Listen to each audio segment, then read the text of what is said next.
अस्सलामुअलैकुम, आप देख रहे हैं प्रोग्राम रिपोर्ट कार्ड। मैं हूं मुबश्शिर हाशमी। नाज़रीन, आज सुबह एक अफसोसनाक खबर सामने आई। खैबर पख्तूनख्वा में निगरां वज़ीर आला आज़म खान का इंतकाल हो गया और उनके इंतकाल के बाद अब नए निगरां वज़ीर आला का तकर्रुर कैसे होगा? आइन मसले का कोई हल मौजूद नहीं है आइन में।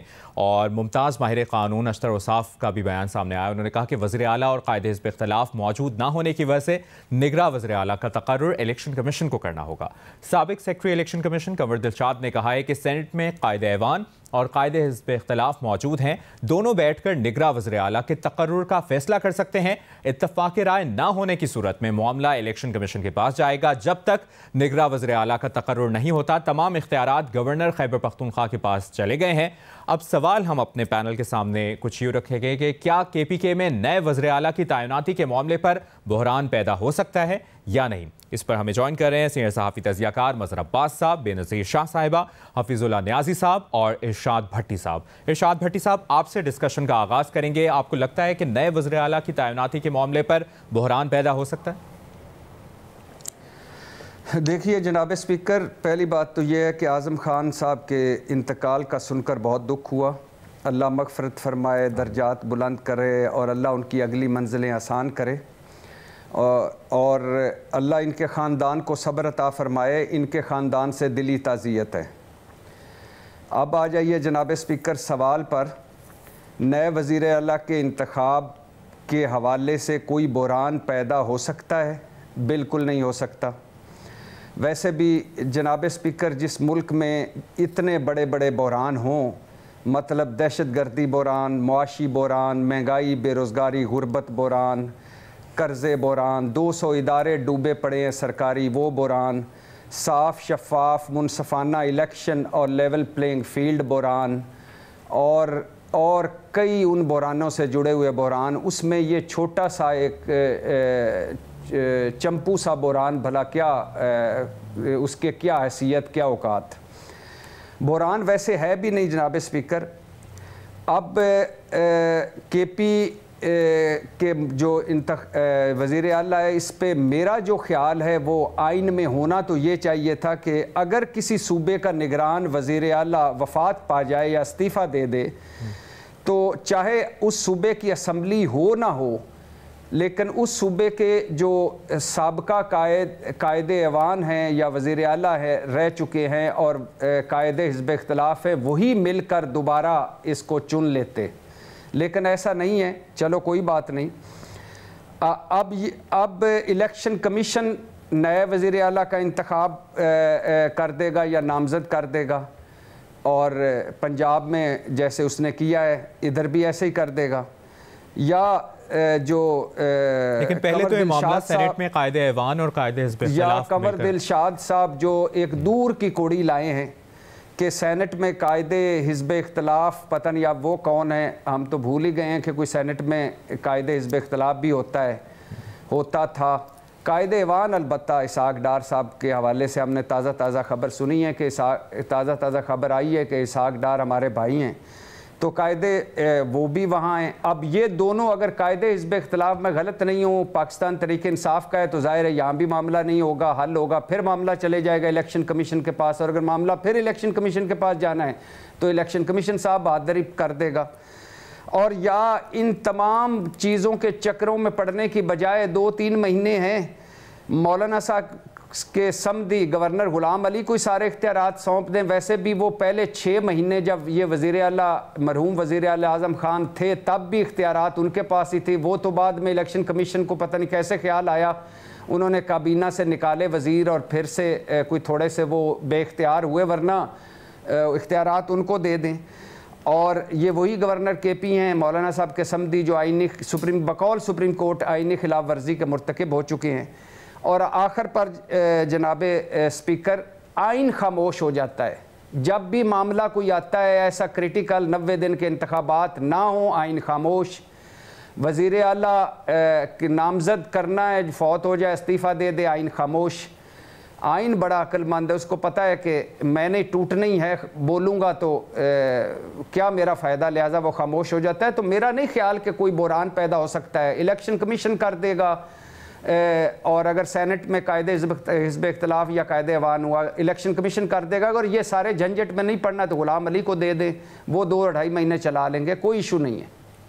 सही। बेनज़ीर, आपको क्या लगता है, जिस तरह हम बात भी करें कि इत्तफ़ाक़ राय ना होने की सूरत में कंवर दिलशाद साहब ने कहा, जो साबिक सेक्रेटरी इलेक्शन कमीशन है, कि मामला इलेक्शन कमीशन के पास जाएगा और फिर इलेक्शन कमीशन डिसाइड करेगा, तो आपको लगता है एक बहरान पैदा हो सकता है नए वज़ीर आला के मामले में खैबर पख्तूनख्वा में?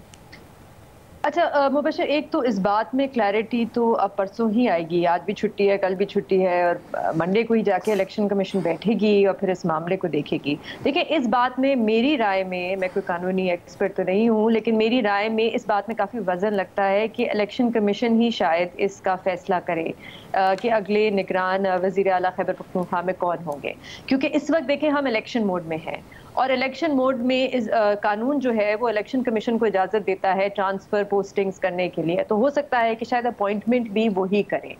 ये जो बात है कि ये मामला सेनेट में जाएगा और सेनेट में जाके कोई ना कोई मुशावरत होगी, और अगर वहाँ पे ना मामला तय हुआ तो फिर इलेक्शन कमीशन में आएगा, मुझे ये थोड़ा सा कमज़ोर इसलिए लगता है कि एक तो जो सेनेट के मेंबरान होते हैं वो डायरेक्टली इलेक्टेड नहीं होते, वो इनडायरेक्टली इलेक्टेड होते हैं। दूसरा ये है कि आप वो आइन का आर्टिकल 224 पढ़े तो उसमें तो बड़े क्लियरली और वाज़े तौर पे लिखा हुआ है कि गवर्नर जो है वो मुशावरत करेंगे चीफ मिनिस्टर से और अपोजिशन लीडर से, और फिर वो बैठ के अपॉइंटमेंट करेंगे निगरान वज़ीर आला की। तो वहाँ पे सेनेट का कोई जिक्र नहीं है। लेकिन मेरी राय में, मेरे ख्याल से कि आखिर में इलेक्शन कमीशन ही शायद ये फैसला करे कि ये मामला सेनेट में जाना है या उन्होंने बैठ के खुद ये फैसला करना है। लेकिन सेनेट में भी अब हम देखेंगे कि शोर ज़रूर मचेगा अगर ये सेनेट जाता है, क्योंकि अभी इस वक्त इसाक दार साहब लीडर ऑफ द हाउस हैं, और उनकी जो अपॉइंटमेंट है उसको भी बड़ा कंट्रोवर्शियल बनाया है। पीपल्स पार्टी ने उस पर काफ़ी शोर मचाया है कि उनको क्यों रिटेन किया जा रहा है, निगरान हुकूमत ने नए लीडर ऑफ द हाउस को क्यों नहीं अपॉइंट किया। तो ये पूरा प्रोसेस मुझे तो बड़ा मुतनाज़ा और कंट्रोवर्शियल होता हुआ नज़र आ रहा है। इसकी एक और वजह ये भी है कि इस वक्त जो आपका पूरा जो इलेक्शन का भी प्रोसेस है और निज़ाम है, उसमें भी बहुत कम इस वक्त लोगों का, मैं तो कहूँगी मेरी राय में, कि एतमाद जो है वो भी बहुत कम हो रहा है, और एक ट्रस्ट डेफिसिट वैसे ही है, क्योंकि जाहिर सी बात है एक बहुत बड़ी और एक बड़ी पॉपुलर सियासी जमात को लेवल प्लेइंग फील्ड नहीं मिल रहा। दूसरी बात यह है कि इस दौरान हमें इस किस्म की चीज़ें भी मिलने को सुन रही हैं, जैसे खुर्शीद शाह साहब ने कहा कि जो निगरान वज़ीर आज़म थे उनका नाम पर्ची पे आया था, और फिर वो पर्ची जो थी वो फिर सब ने कबूल कर ली और उनको अपॉइंट कर लिया। तो ऐसा ना हो कि इस बार भी कोई पर्ची से नाम आए और वो जो पर्ची है वो सब कबूल कर ले चुप करके, और वो फिर बन जाए वज़ीर आला खैबर पख्तूनख्वा के। तो मुझे लगता है मामला हल नहीं होगा। हो सकता है जो भी नाम आएगा आने वाले दिनों में हम देखें कि और सियासी जमातों की तरफ से इस किस्म की का मुतालबा आए कि हमें लेवल प्लेइंग फील्ड नहीं मिल रहा। हो सकता है JUIF की तरफ से भी आए। ठीक है, मज़हर साहब, आपको क्या लगता है, जो बेनज़ीर बात कर रही हैं, एक तो ये बहरान की तरफ जा रहा है मामला, और क्या सियासी जमातें कोई भी नाम कबूल कर लेंगी आसानी से? मुझे तो ये सवाल ही रेलेवेंट लग रहा है आज की सिचुएशन में, जहाँ एक तरफ OIC का इजलास चल रहा है, जहाँ एक तरफ इतनी हॉट पॉलिटिकल सिचुएशन अगर हम देखें, असद उमर साहब बेसिक मेंबरशिप छोड़ गए अचानक, ये सारी चीज़ें, मुझे नहीं लगता कि कोई बहरान पैदा होगा। मतलब बहरान आप कोई बहुत ही मुतनाज़ा आदमी को ले आके आप वज़ीर आला बना दें तो अलग बात है, किसी पार्टी के डायरेक्टली किसी शख्स को अपॉइंट कर दें वो अलग बात है। अदरवाइज़ मुझे तो कंवर दिलशाद साहब की इस बात में बिल्कुल लॉजिक नहीं नज़र आती कि सेनेट का इससे क्या ताल्लुक़ है। खैबर पख्तूनख्वा की असम्बली का ताल्लुक़ उससे होता है। खैबर पख्तूनख्वा की असम्बली मौजूद नहीं है, और अगर खैबर पख्तूनख्वा की असम्बली मौजूद नहीं है तो ज़ाहिर है इलेक्शन कमीशन ही कोई इख्तियार होना चाहिए, और गालिबन है कि वो किसी को वो मुकर्रर कर दे, और वो ज़ाहिर है कोशिश यही होनी चाहिए कि कोई एक गैर मुतनाज़ा शख्स जो है वो, ज़ाहिर है अगले 2-2.5 महीने ही तो उन्होंने गुजारने हैं, उस हद तक वो रहे उसमें। और लगता यही है कि शायद कोई पॉलिटिकल माइंड शख्स जो है वो गालिबन नहीं आए, कोई ब्यूरोक्रेट ही को, कोई एक्स ब्यूरोक्रेट को ही लेकर आएंगे as a caretaker chief minister. तो मेरा नहीं ख्याल कि कोई बड़ा सियासी बहरान इससे पैदा होगा, क्योंकि बहुत ही लिमिटेड स्कोप होती है एक केयर टेकर चीफ मिनिस्टर की।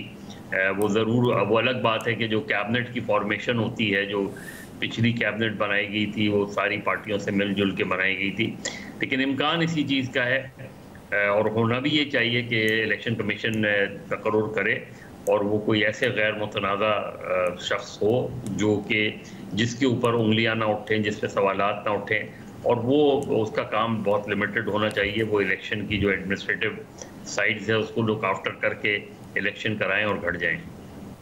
नियाज़ी साहब, आपकी क्या राय है? क्या खैबर पख्तूनख्वा में नए वज़ीर आला की तैनाती के मामले पर आपको लग रहा है कि बहरान पैदा हो सकता है? बिल्कुल ही पैदा होगा जी। बहरान क्यों पैदा होगा? देखिए जी, पहली बात तो यह है कि इफेक्टिव गवर्नेंस किसके पास है? क्या आजम खान साहब के पास थी? क्या सुबह वो चला रहे थे? हमें हार्ड जो रियलिटीज है उनको फेस करना चाहिए।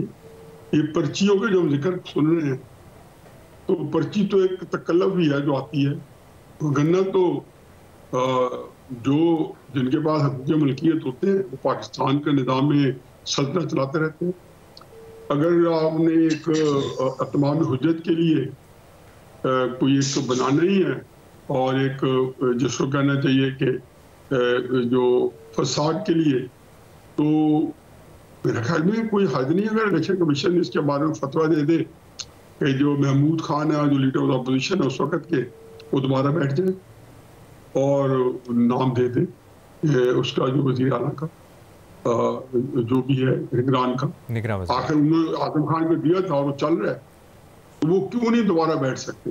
मतलब उसके आइन जब हम खा दूर की कोड़ी ला रहे हैं या कह रहे हैं सेनेट बैठ जाए, ये बैठ जाए, फलां बैठ जाए, इलेक्शन कमीशन नॉमिनेट कर दे, तो फिर उसके अंदर एक कॉल भी डाल दें कि चलो यार असेंबली तो वही है ना, डिसॉल्व हुई है, उसके बाद में नई असेंबली तो बनी नहीं है, और इतफाक से ये एक अच्छी प्रेसिडेंट है, सुप्रीम कोर्ट से तौसीक भी ले ले।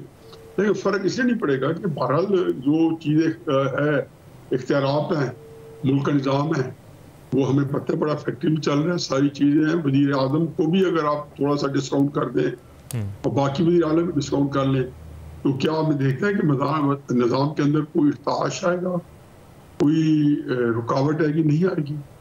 तो ये सीधा साधा असूल है। वैसे मैं अहमद साहब के साथ मुतफिक हूँ कि ये कोई मसला जो था उससे ज़्यादा इतना संगीन मसला है फ़लस्तीन के ऊपर, इतनी बड़ी कॉन्फ्रेंस हो रही है OIC की, और फिर बाकी जो पॉलिटिकल टर्माइल है वो इससे कहीं ज़्यादा संगीन है जिसके अंदर हम इस वक्त मौजूद हैं। सही, एक ब्रेक लेते हैं और ब्रेक के बाद एक और अहम सवाल अपने पैनल के सामने रखेंगे। आप हमारे साथ रहिए।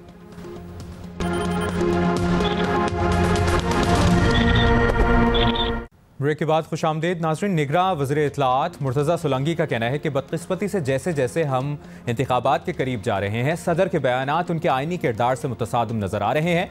सदर मुमलिकत की तरफ से बराबर मौक़े फराहम ना करने की शिकायत बहुत अफसोसनाक है। सदर साहब को अच्छी तरह से मालूम है कि आज लेवल प्लेइंग फील्ड का मुतालबा करने वाले लोग ही पिच उखाड़ कर और विकटें लेकर मैदान से भागे थे। हम उम्मीद करते हैं कि सदर साहब इलेक्शन कमीशन के आइनी इदारे को अपना काम करने देंगे और एक सियासी जमात के कारकुन बनने की बजाय पूरे मुल्क के सदर के तौर पर अपने फ़राइज़ सर अंजाम देंगे। जबकि इलेक्शन कमीशन ने भी अपने एक ट्विटर पैगाम में कहा है कि आला ओहदेदार की तरफ से आने वाले इलेक्शन की शफाफियत को मशकूक बनाने की कोशिश की जा रही है। ये तर्ज अमल मुनासिब नहीं है। सवाल हमारा ये है कि क्या निगरां वज़ीर इत्तलाआत और इलेक्शन कमीशन का बयान दुरुस्त है या नहीं?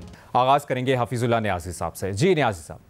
देखिए जी, इस वक्त जो बुनियादी तौर पर क्राइसिस है, मदर साहब ने अभी थोड़ी देर पहले उसका एक और एंगल से जिक्र किया था असद उमर के लिहाज से, कि मेरा ख्याल है कि ओवरऑल अगर होलिस्टिक व्यू लें तो हम एक जो सियासी दलदल में हम फंसे हुए हैं, हकीकत ये है कि अगर मुझे पूछें कि इससे पहले पाकिस्तान की 75 साल मुख्तसर तारीख में ऐसी दलदल कब थी, तो 1971 से मिलते जुलते हालात थे, लेकिन वो चूंकि एक सूबे तक महदूद थे। अब पाकिस्तान में ये चारों सूबे में ऐसी सूरत हाल है, ये इससे टोटल केओस, वो कहते हैं ना कि एक कोई मुझे नहीं समझ आती कि इसका क्या मैं उर्दू में इसका मुतबादल ढूंढूं। ये बिल्कुल क्याटिक किस्म की सिचुएशन है पॉलिटिकल, और नफ्सा नफ्सी का आलम है। सदर मुमलिकत के कई बयान बहुत अच्छे आते हैं, लगता ही है कि वो मामला फैमिली करना चाहते हैं, लेकिन दूसरी तरफ लगता ही है कि कई जगह फ्रस्ट्रेटेड नजर आते हैं। कुछ इंटरव्यूज में उन्होंने बड़े पॉजिटिव नोट पे ख़त्म किए, कुछ इंटरव्यूज में लगता है कि वो फ्रस्ट्रेटेड है। यही हाल जो है मुख्तलिफ चीज़ों का है कि मुझे कई जो इवन जो निगरान सेटअप्स हैं ऊपर या नीचे, उनके अंदर भी यही सूरत नजर आती है।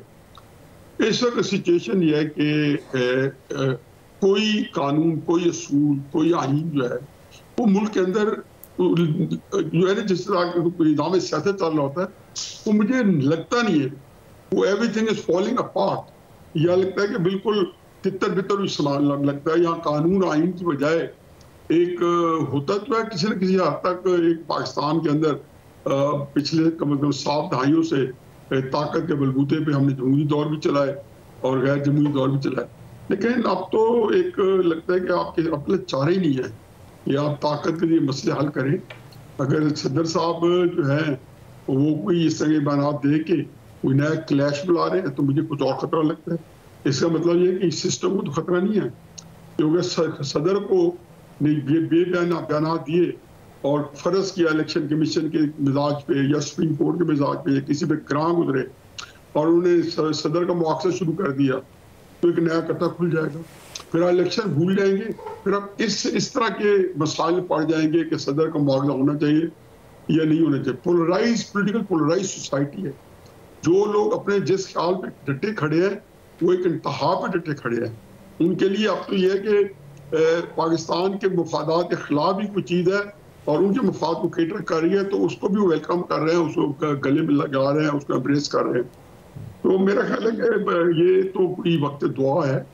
मैं तो बहुत फिक्रमंद हूँ इससे जो आजकल पाकिस्तान में सूरत हाल है, क्योंकि आप एक कदम आगे बढ़ाते हैं 2 कदम पीछे फिसल जाते हैं। मैं सियासत की बात कर रहा हूँ कि पहले आपको इलेक्शन मुलतवी करने पड़े, अब वो इलेक्शन के लिए कुछ एक्टिविटी शुरू हुई अभी मेरे ख्याल 4-5-6 दिन पहले को अंगड़ाई ली है और हर पोलिटिकल पार्टी लगता थी कि तरीक़त साहब भी अब करना चाहती है, बाकी सियासी जमातें भी जो एक्टिव नजर आई हैं, तो फिर एक नई बहस शुरू हो गई है। तो इससे अब मैं तो हकीकत है कि बड़ा तकलीफ दे है कि मैं यहाँ पे क्लूलेस हूँ कि मैं आपको कोई हतमी जवाब या कोई ऐसी सूरत में नहीं बता सकता हूँ। लेकिन सदर साहब जो बातें कर रहे हैं ये तो सदर साहब 4-5 साल से कर रहे हैं, वो इसी तरह ही कर रहे हैं। किसी और पैराए में कर रहे थे, अब किसी और पैराए में किए। वो तो हमेशा से इसी तरह बड़े पार्टीजन थे और इससे पहले भी जो सदर गुजरे वो भी पार्टीजन थे। कभी मैंने तो नहीं देखा कि सदर भट्टी साहब, आपको क्या लगता है निगरां वज़ीर इत्तलात के भी बयान सामने हैं, आपके इलेक्शन कमीशन का भी बयान आपके सामने है, अपनी अपनी जगह क्या ये बयान दुरुस्त हैं? आपकी क्या राय है?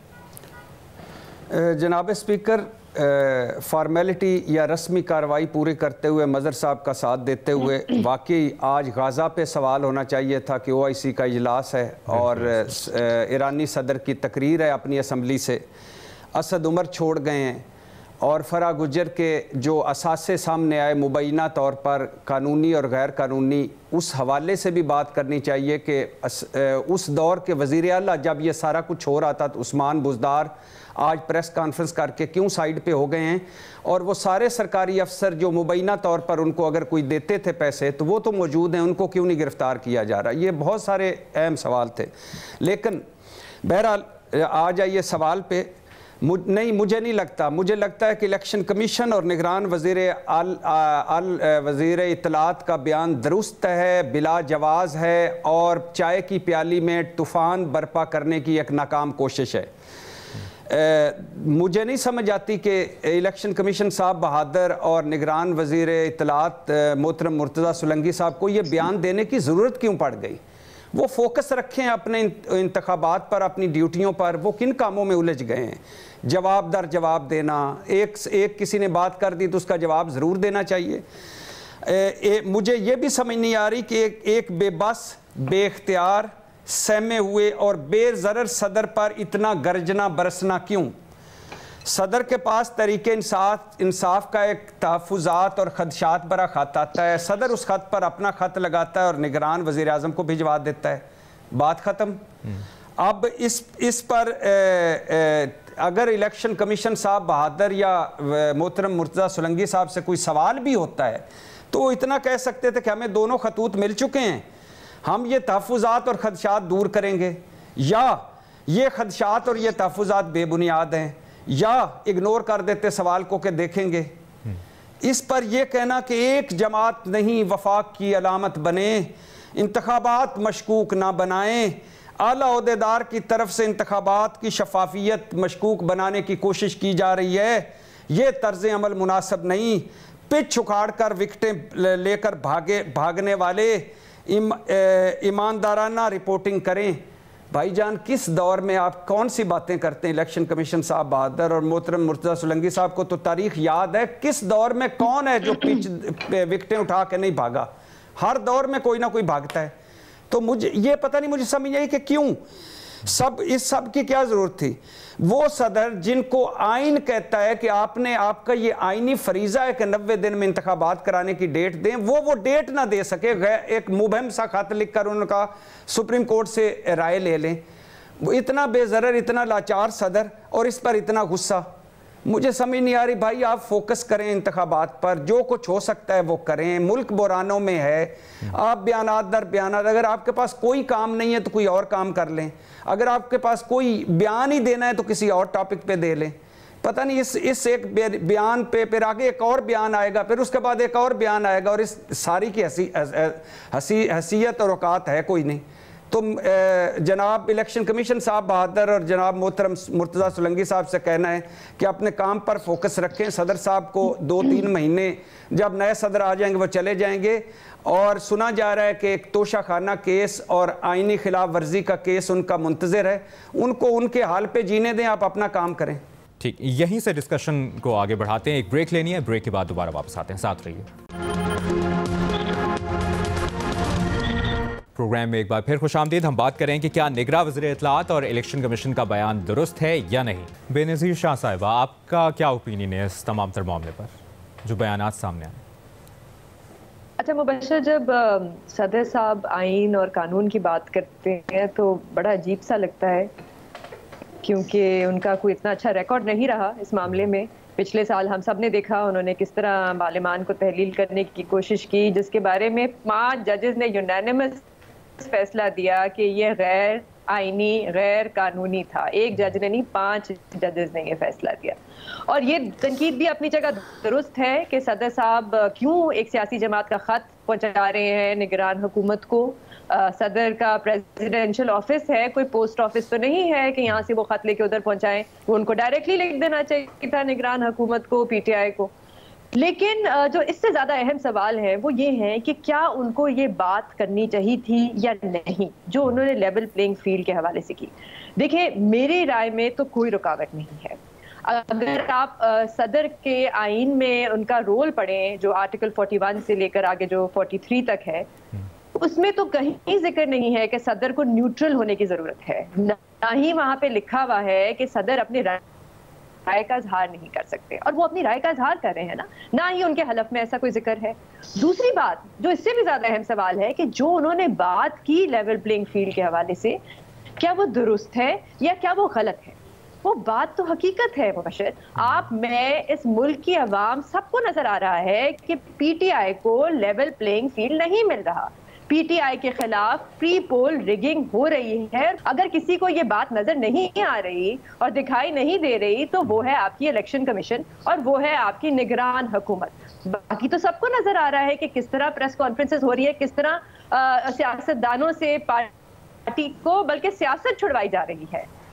अभी इस वक्त निगरान वजीर आजम से अभी उन्हें अरब न्यूज को इंटरव्यू दिया, वहां पे उनसे ये सवाल पूछा गया कि लेवल प्लेइंग फील्ड के हवाले से पीटीआई के बारे में। उन्होंने, आपको पता है जवाब क्या दिया?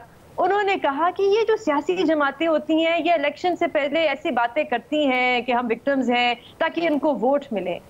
आप मुझे बताएं, जो केयर टेकर वजीर आजम है वो इस किस्म के खदशात को सीरियस ही नहीं ले रहे, वो इस पे बात ही नहीं करना चाहते। तो अगर पूरी रियासत, जो उनकी जिम्मेदारी है, अगर पूरी रियासत खामोश रहेगी तो मैं तो कहूँगी मुबशर के पे चले शुक्र है कि कोई ना कोई तो रियासत से बोल रहा है और इस इशू को उठा रहा है। हाँ, बिल्कुल ये बात दुरुस्त है कि सदर का जो माजी में रोल रहा है आरिफ अलवी साहब का, वो बड़ा क्वेश्चनेबल है, वो बहुत प्रॉब्लमेटिक है। लेकिन अभी इस वक्त जो वो बात कर रहे हैं वो है तो हकीकत। एक आखिरी चीज, क्योंकि वजीर इत्तलाआत ने यह भी कहा कि सदर जो है वो नुमाइंदगी कर रहे हैं एक सियासी जमात की, चले ठीक है, लेकिन अपने ट्वीट में वो ये भी लिखते हैं और बड़े सख्त अल्फाज इस्तेमाल करते हैं पीटीआई के बारे में कि वो तो विकेटें उठा के भाग गए। क्या उनको ये बात करनी चाहिए थी?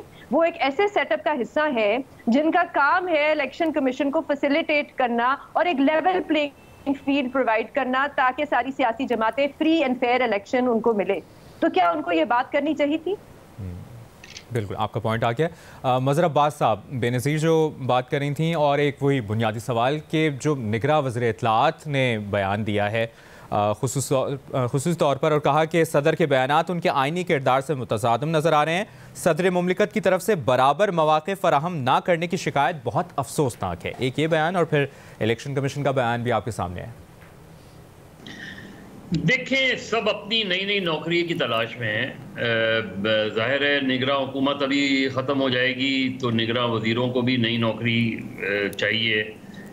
सदर मुमलिकत अपनी पुरानी नौकरी की तरफ वापस जाएंगे, पीटीआई में वो मुतहर्रिक होंगे, तो लिहाजा वो वहाँ अपनी क्रेडिबिलिटी दोबारा इस्टेब्लिश करना चाह रहे हैं।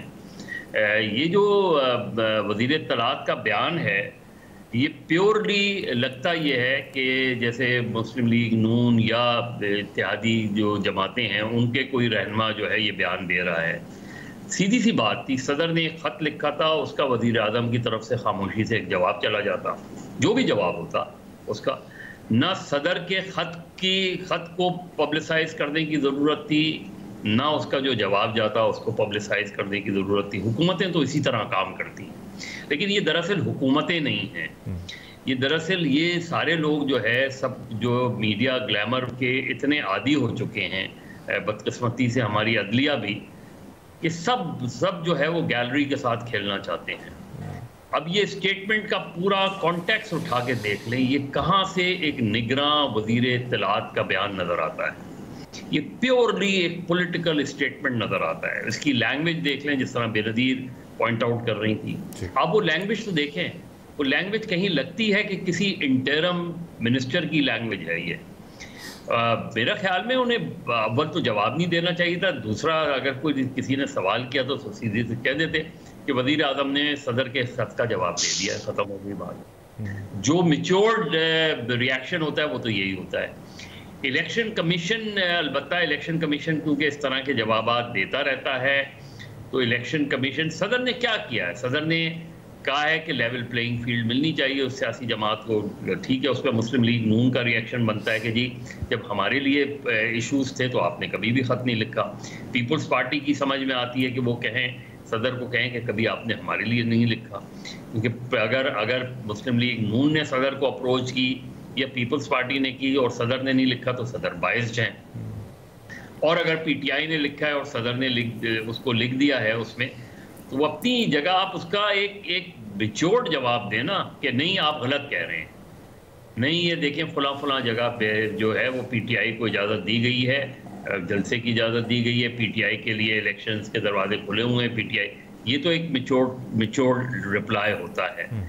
लेकिन चूंकि ये रिप्लाई आप नहीं दे सकते, क्योंकि आपको पता है कि पीटीआई को नहीं है रैलीज की उस तरह की इजाज़त नहीं मिलती, पीटीआई के लोग पकड़ लिए जाते हैं, अगर वो उस सरकारी प्रेस कॉन्फ्रेंस से हट के कोई प्रेस कॉन्फ्रेंस करें तो उठा लिए जाते हैं, कहीं और से उठा लिए जाते हैं। तो ये अगर ये बातें हैं तो इन बातों में इर्रिस्पेक्टिव के प्रेसिडेंट ने लिखा है या नहीं लिखा, ये बातें हकीकत से करीब तर हैं, हकीकत पर मबनी है या झूठी बातें हैं, इसका कोई जवाब दे दे। इसका वज़ीर इत्तलाआत जवाब दे दें कि जो लोग गिरफ्तार किए जा रहे हैं पिछले इलेक्शन के ऐलान के बाद, सुप्रीम कोर्ट के इस ऐलान के बाद कि 8 फरवरी को इलेक्शन है, उसके बाद जो गिरफ्तारियां हो रही हैं वो गिरफ्तारियां क्या सियासी विक्टिमाइजेशन के ज़ुमरे में आती हैं कि नहीं आती, ये आप जवाब दे दें, इसका जवाब दे दें। बाकी आप की मर्जी, आप जो भी जिस तरह के भी आप जिस तरह का रिप्लाई कर रहे हैं,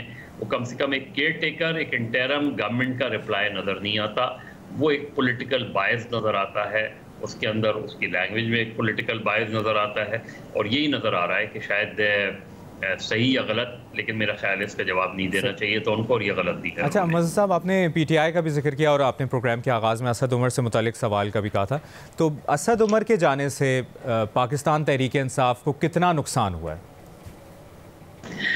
देखिए, सभी के जाने से नुकसान तो हो रहा है पीटीआई को। जाहिर है पीटीआई एक मुश्किल सिचुएशन में खड़ी है इस वक्त। उनके पास जो लीडरशिप है, उनकी जो कोर कमेटी है, उसके अगर आप कंपोजिशन देखें तो उसमें ऐसे लोग हैं कि जिनका कोई बहुत एक्सपीरियंस नहीं है। इलेक्शन कैसे लड़ेंगे, किस तरीके से एक जगह पे कैंडिडेट्स के अलावा आपको कितने ज़्यादा पोलिंग एजेंट्स चाहिए होते हैं, ऑर्गेनाइजर्स चाहिए होते हैं, तो वो एक डिफ़िकल्ट सिचुएशन तो है। तो असद उमर ज़ाहिर है एक अच्छा मैच्योर्ड पॉलिटिकल लीडर थे। ये सारे लोग, देखिए, एक तो होता है कि आप किसी और पार्टी में चले गए। जो लोग पॉलिटिक्स छोड़ रहे हैं, ये बहुत बड़ा सवालिया निशान है कि हमारे यहाँ अगर यंगस्टर्स जो है वो पॉलिटिक्स छोड़ के जा रहे हैं, इस तरह के लोग पॉलिटिक्स छोड़ के जा रहे हैं, तो ये हमारी सियासत के लिए कोई अच्छी खबर नहीं है। ये किसी भी पार्टी का हो, अगर वो पॉलिटिक्स छोड़ रहा है तो इसका मतलब ये है कि वो पॉलिटिक्स से डिसइंटरेस्टेड हो गया, कोई भी वजह हो वो। लेकिन मेरा ख्याल है इन चीज़ों को उस अंदाज में लेना चाहिए, इन चीज़ों को उस अंदाज में एड्रेस करना चाहिए। ना ये कि आप कहें कि नहीं अच्छा हुआ पॉलिटिक्स छोड़ गए, डर गए, जो भी है खौफजदा हो गए। सदाकत अली अब्बासी हैं, छोड़ गए पॉलिटिक्स। और भी बहुत से लोग हैं, उन्होंने कहा कि मैं सियासत से तौबा करता हूँ। तो ये क्या हम आगे वाली आने वाली जनरेशन को क्या मैसेज दे रहे हैं? हम पॉलिटिक्स से उनको डिसइंटरेस्टेड कर रहे हैं, हम उनको डिसोल्यूशन कर रहे हैं। ये जो चीज़ें हैं, ये किसी भी तरीके से हमारे पॉलिटिकल सिस्टम के लिए कोई बहुत अच्छी खबरें नहीं आ रही, बल्कि बहुत डिस्टर्बिंग खबरें हैं। नाइस साहब, आपको क्या लगता है असद उमर के मामले पर? देखिए जी, मैं सिंपल ये बात है, पहले तो दो लफ्ज ऐड कर दूं पिछले डिस्कशन में कि पाकिस्तान का एक बहुत बड़ा क्राइसिस है, जो बड़ा एक्यूट हो चुका है। ये है कि कोई बंदा ये अल्टीमेटली ये बताता नहीं है कि मैं हूं डिसीजन ले रहा हूं। कभी कोई जमहूरी हुकूमत में तो कोई कह देता कि मैं ले रहा हूं। वो हेनरी ट्रूमैन ने अपने एड्रेस में लिखा था ना, शायद बेनजीर कभी एक्सप्लेन करे कि बक स्टॉप्स हियर। पाकिस्तान में कौन डिसीजन ले रहा है इसका तो तयन होता ही नहीं है। हम just beating around the Bush कि कोई समझ नहीं आती। दूसरा ये कि असद उमर, ये देखो ये सैड स्टोरीज है। मैं अप्रिशिएट नहीं करता हूँ कि असद उमर ने, मेरा ख्याल है कि खातिर खा रजिस्ट किया है। जिस तरीके से पहली आउटिंग में ही लोगों ने प्रेस कॉन्फ्रेंसेस करके और उन्हें बता दिया जी कि हम जो है 9 मई को मजम्मत भी करते हैं, जो वैसे इमरान खान साहब को करनी चाहिए थी, और ये भी करते हैं, वो भी करते हैं, और तहरीक इंसाफ से मेरा कोई ताल्लुक नहीं है और मैं इससे अपनी कतई ताल्लुक रखता हूँ। उन्होंने बहुत ही तरीके से पहले उसको पार्शली डिसोन किया, फिर दरमियान में कुछ ओन करना शुरू कर दिया। आज फाइनली मेरा ख्याल है कि उन्होंने अपने जो है, जिसको कहना चाहिए कि ग्लव्स उतार दिए और उन्होंने बता दिया है, बड़े जो है बिटवीन द लाइन्स उनकी ट्वीट है कि भाई मैं जो है ना, ये it's not my piece of cake, ये मेरे जो है बस की बात नहीं है सियासत करना, और मैं लोगों को शुक्रिया अदा करता हूँ। इट्स अ सैड स्टोरी जी। ये जितने आते हैं ना लोग छोड़ रहे हैं या बयान दे रहे हैं, ये सियासत के अच्छा शगुन नहीं है, ना ये कोई लॉन्ग टर्म सोल्यूशन है आपके सियासी क्राइसिस का, बल्कि ये सारी चीजें क्राइसिस को ज्यादा बढ़ा के जाएंगी, इसको मुस्तहकम करके। बेनज़ीर, आपको क्या लगता है असद उमर के जाने से, आज जो उनके बयान भी सामने आया, पाकिस्तान तहरीक इंसाफ को कितना नुकसान होगा? देखिए मुबशर, 2018 के इलेक्शन से पहले पिल्डैट ने एक रिपोर्ट की थी। उन्होंने उसमें बात की थी प्री पोल रिगिंग की। अच्छा, हम अक्सर पाकिस्तान में प्री पोल रिगिंग को कुछ समझते ही नहीं है, लेकिन उस रिपोर्ट में उन्होंने कहा कि सबसे ज़्यादा जो ख़तरनाक होती है वो होती है प्री पोल रिगिंग। सबसे ज़्यादा उसका असर होता है कि आप निकाल ही दें कुछ लोगों को, उनको इलेक्शन लड़ने की इजाज़त ही ना दें। भट्टी साहब, तीनों तजियाकारों की राय आपने जानी, आपका क्या मौक़िफ़ है?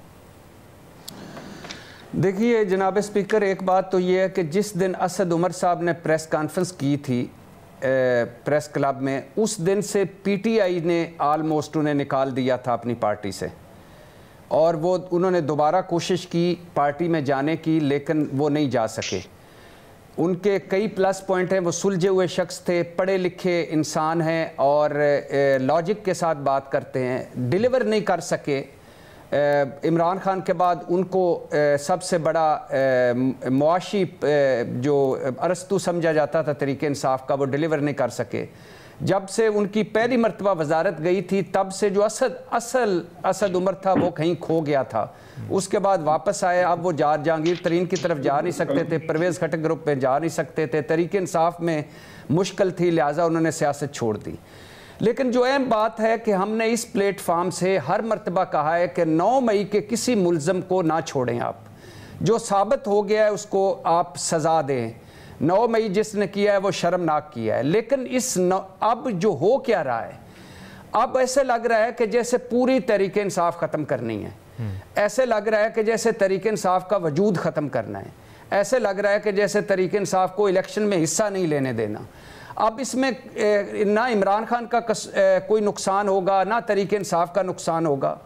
5 करोड़ वो वोटर्स जिनकी उम्र 18 साल से 33 साल के दरमियान है, वो और वो लोग जो 1.5 करोड़ से ज़्यादा तहरीक इंसाफ के लोग थे, और वो लोग जो वाकई ये समझते हैं कि ये 2-3 शाही ख़ानदानों ने की लुट मार और इन्होंने बारियां लगाई हुई हैं, वो क्या करेंगे अपने मुल्क में रहकर।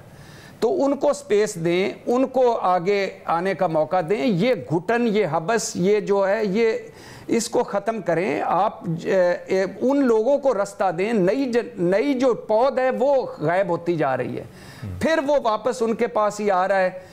कभी ऐसे नहीं हुआ कि आज से 35 साल पहले भी जो उम्मीदवार थे वज़ीर आला वज़ीर आज़म के, आज फिर वही मुसल्लत हो गए हैं और वही 2 ख़ानदान हैं, वही लगे हुए हैं कि नहीं मेरा बेटा बनेगा, नहीं मेरे वालिद साहब बनेंगे, नहीं मेरा भाई बनेगा, नहीं मेरा भाई बनेगा। तो इस जो स्टेटस को है at the end of the day ये मुल्क के लिए नुकसान होगा।